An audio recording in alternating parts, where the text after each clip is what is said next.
Say it again. Say it again. If I don't make it to round 3, there's one person to blame, and that's Tyler. It's Andrew. It's Andrew. But we're not super dirty. Why are you laughing? My black? Is my back black? Yeah. Yeah. What is up, guys? Welcome back for another video. As you saw last weekend when we were at Leadfoot City, the car was having the crank sensor issue. So what's happening is we start the car and the RPMs essentially are not working. They stay at 0. It makes the idle all weird. It backfires the car and something's happening. So Tyler came to help out, but last time when it was happening at showtime, we swapped out the sensor for OEM spec 1 and the issue is still happening. So what are we going to try to do today? I want to pull the sensor out and check the air gap between the reluctor wheel and the sensor to see if that's off. Maybe the tab is like bent or something. And then also we looked at the harness when we changed the sensor the first time, and the little like 6 inches that were exposed looked fine, but because the issue is still happening, we're going to probably pull the harness out more and like really see if there's any burnt spots, breaks in the wire, whatever. But yeah, we can't have this issue happen again, so we need to figure this out. We need to figure it out now. Because we don't want to get out due to a technicality again. That would make us 5 for 5 out with We technicalities. need to just lose because we got out wheel. That's what we're about. It's ridiculous. So we'll get diving into this right now. Say it again. Say it again. I need it for proof. What did you say? I think Tom is a very smart guy. Yeah, you heard it here first, folks. So we got the engine harness pulled out from down there. We're trying to remove the battery right now. I'm not too sure why. I just want to get some more space. So like if you look, I'd have to cut this up a little bit. Let's see. So this right here is the crank plug. I was kind of hoping that one of these pins would be all melted. That's like a common thing, but they all look pretty good. The little bit of wiring that is exposed there, I mean it's not completely exposed, but nothing off the bat looks too bad. So I'm trying to see if maybe we can get lucky and find something further up. But should we, before we remove the battery, should we do the test light thing? we could still remove it and then do that. I mean the battery's got to go back in. Is this going to your negative? Yeah. Okay. This guy just gave up halfway through. What's your solution to our issue here? I've been trying to put it in words for 10 minutes and I can't. This guy's just gonna make me buy a Link ECU.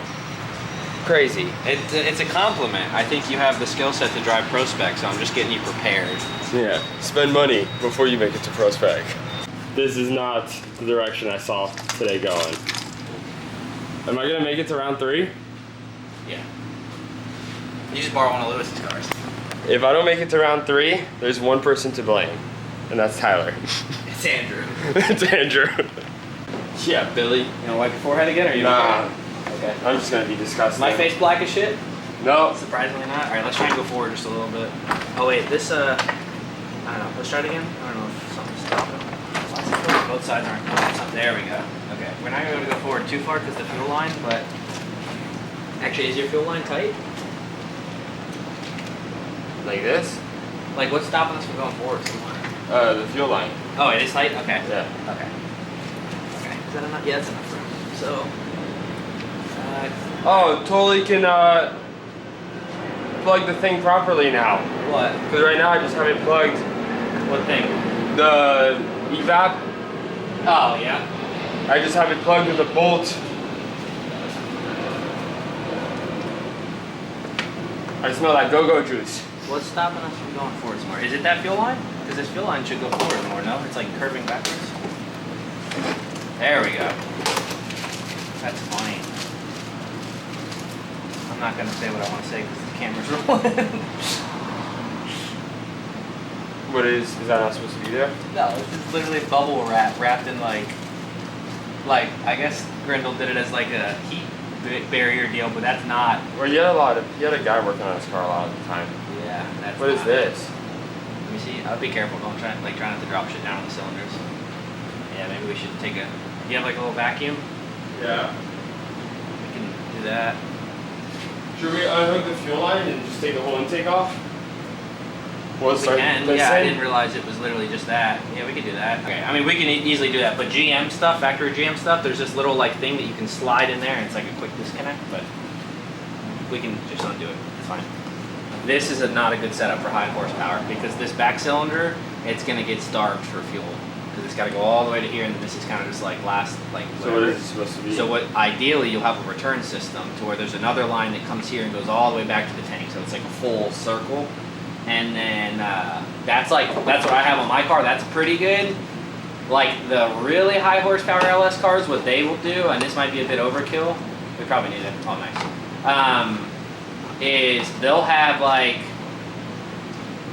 a line come up, like a feed, and then it'll Y off into two lines. Real quick, is this just gonna start spewing fuel? No. Endlessly? No, it shouldn't. Like you're gonna have a good little bit at first, but then it's gonna stop.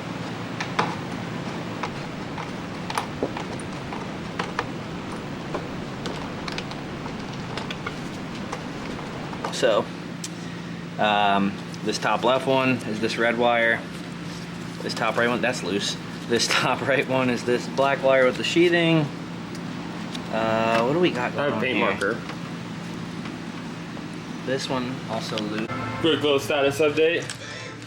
Highly recommend keep these holes open and play with your harness that's crusty next to them. That way a bunch of shit falls in there.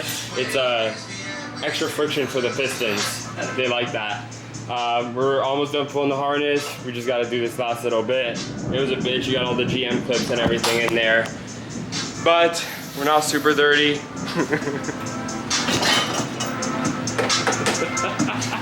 Why are you laughing? My black? Is my back black? Is that funny? Yeah. Yeah.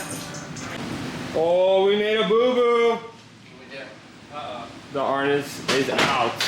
So now we gotta, not sure what we're gonna do, but I guess look to see if there's any crud anywhere as to why that was the reason of our start issue.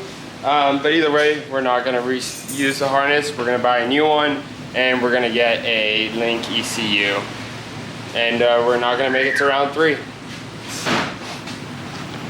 So we got a fun fact. We took out, as you saw, the full engine harness, and we just did a test on the car itself, but we still have headlights, taillights, and the jams, because you know jams are the most important. So we don't have to rewire anything as part of the chassis harness. We are good to go. So now we just got to get the Link stuff. This to here was added after the fact. So your Link harness is 99% not going to have this.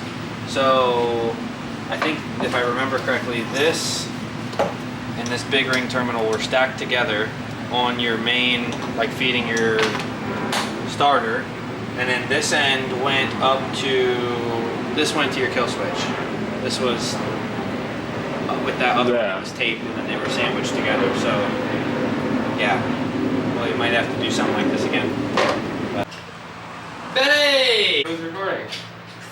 Betty! Nope, didn't get it. Yeah, you did. I can see the red light. We got the harness out. We're gonna place the order for the Link ECU and all that good stuff. We'll probably end the video here. We'll probably do a part 2 in a couple weeks when I'm back in town of us throwing all this stuff back together, taking it to the dyno. We're gonna get an arc panel, Link ECU with the big screen, the G4X, and a full custom wiring harness with all the bells and whistles that we need. But that's it for now. Thank you, Tyler, for your help. Make sure you like, comment, subscribe, and we'll see you guys in part 2.